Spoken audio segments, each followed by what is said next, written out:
All right, today I'll be talking about my chosen topic, which is ALS, also known as amyotrophic lateral sclerosis, also known as Lou Gehrig's disease. This is called Lou Gehrig's disease from the famous baseball player.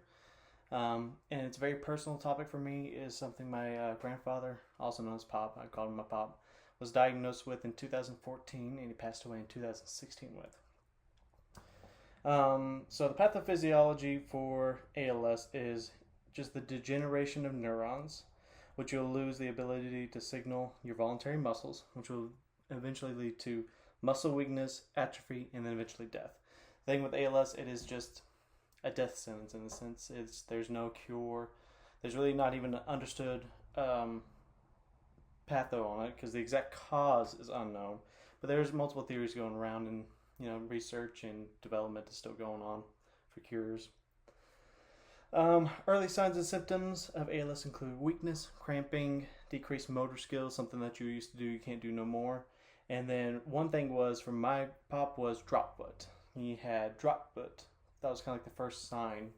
And then we got a consult with a spinal doctor. They thought it was a decompressed nerve, compressed nerve, so they decompressed it, went through the whole surgery, but it didn't help at all.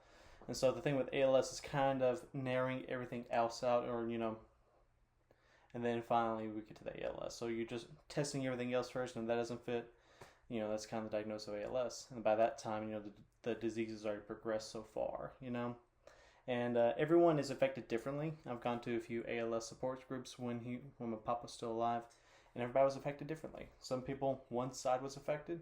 Some people it was just the bottom half. Some people it was just one arm. Some people it was just their speech. I dealt with a few patients that it was just their speech. They could move around, but they could not talk, couldn't swallow. And so everyone's a little different. Everyone's unique on how it's affected them. So nursing care should be focused on comfort. It should be focused on modified mobility and speech evaluation to prevent further complications like aspiration pneumonia. And there's also, of course, UTIs, pressure associated wounds and all that kind of stuff. So mainly it's just going nursing care for ALS is just towards comfort in the family and making sure not to cause any extra complications that may arise. So that's that.